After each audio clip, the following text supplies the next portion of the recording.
Hi, I'm Dr. Bhargav Raut from Pathofast Lab Fever. Do you have high fever, diarrhea, stomach pain with body aches and maybe some reddish patches on your skin?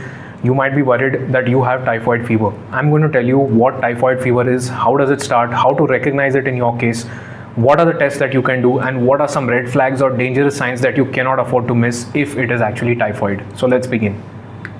So what is typhoid and typhoid fever? Typhoid fever is basically the fever that you get when you're infected with the Salmonella typhi bacteria. What are these bacteria? They are tiny little germs that spread through contaminated food and water, poor hygiene, shared toilets, badly cooked, undercooked food contaminated with animal feces. All these things are causes of, or human feces, all these things are causes of typhoid fever. It's endemic in many parts of the world like Asia and Africa. It is usually one of the things that happens to travelers from Western countries who are coming to Asian countries, and it can become serious and life-threatening if you're not careful with it. How do you know if you have typhoid fever? What are the signs? How does this fever appear? Well, the typhoid fever appears in a stepwise fashion. That means it doesn't just spike suddenly, it will go up slowly over 2 to 3 days. The fever can reach as high as 104 degrees Fahrenheit or 40 degrees Celsius depending on which part of the world you are and how you measure the fever. The most important thing about this fever is that it is less in the morning, it will increase in the afternoon, and it will be the maximum in the evening. This is very characteristic of the typhoid fever, something that will give you a clue as to how you can recognize it. What is it also accompanied with? Well, the typhoid fever is accompanied with other symptoms, diarrhea or constipation. Both of these could be there. You will have stomach pain, you will feel like vomiting, you will have headaches, a lot of body aches. Some of the characteristic features of the typhoid fever are these reddish rose reddish spots or patches on your skin. This is very much seen only in typhoid. So how does typhoid fever progress? How do you know what is the normal course of this fever, and should you be worried if it's not progressing as per that expectation? So normally once you're exposed to typhoid, maybe you eaten something which is contaminated, it can take from 6 to 30 days, that means almost up to a month, for the infection to simply cook inside your body to incubate. This is called the incubation period. After that, you're going to have symptoms appearing anywhere between 1 to 3 weeks. So this is going to be the time when you'll be having your fever, your vomiting, your diarrhea, your rashes on the skin, and so on and so forth. If you're given the treatment at the right time, the treatment can begin to show you improvement and recovery as soon as 3 days, 3 to 5 days. If you don't have the right treatment at the right time, this can go on and drag on for 3 to 5 weeks, but that's not the only problem. It can also lead to a lot of potentially dangerous complications, which is the real danger of typhoid. So that's how this fever normally goes.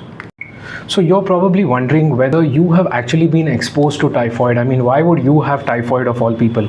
So here's a simple 4-point checklist that you can look. This will tell you whether you are even at risk or you could have contracted typhoid. So the first and the most common thing that you have to ask yourself is, have you recently traveled to an area which has a high prevalence of typhoid fever?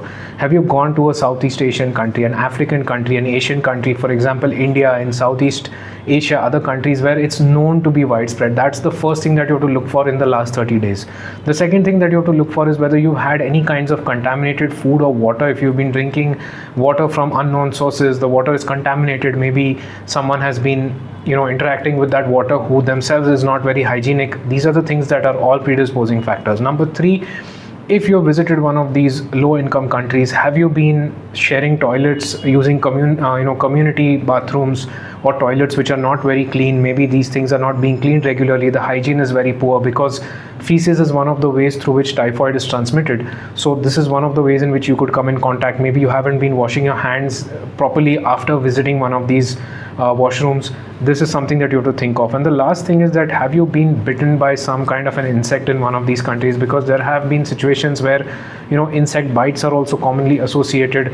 An insect bite, fomites, these are things that could also transmit typhoid. So you've got to also watch for that. What are the tests that you should do if you think you have typhoid fever, and what is the treatment? So the tests that you need to do are all basically blood tests. There are also stool tests done on your poop and urine tests, but the blood tests are the most accurate. The first line test that will be done if you visit an hospital or a laboratory and say, I need to get tested for typhoid, they'll probably do something called a Vidal test. The Vidal test is not really very accurate. If you really want to know, you should go in for a blood culture test, that too only in the first 7 days of fever. That's the best way to find the typhoid and to confirm it. Other than that, there are other tests like rapid tests. Again, these are not very accurate. You could also go in for urine culture tests, which are also not very accurate, or even stool culture tests, which are not known to find the typhoid in its acute phase. But these are the tests that you have. What is the treatment? So the typhoid is treated with antibiotics. A lot of the antibiotics that are available today are capable of treating typhoid. For example, cephalosporins or macrolides. These are classes of antibiotics with which typhoid can be treated. The treatment usually lasts for about a week to 10 days. That course is enough and your symptoms should become completely okay. So that's what you do if you have typhoid fever. What are the red flags or the warning signs that you have to watch for if you have typhoid fever? Something that can tell you that this is going completely off track, you're getting worse very fast, something that's dangerous, something that could require you to get admitted very soon.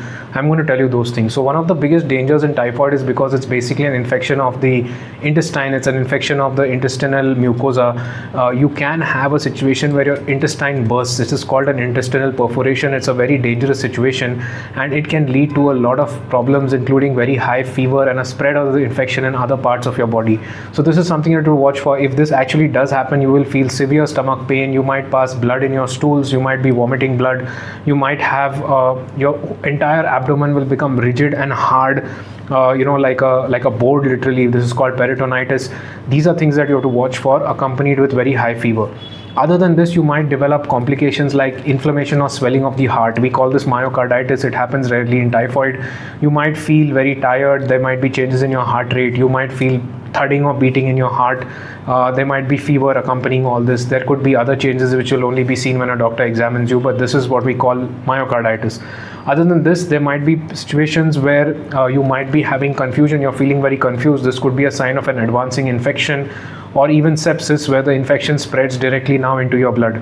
Other than this, you could also develop a chest infection which is called pneumonia. You will have a lot of cough, cold, wheezing, difficulty to breathe.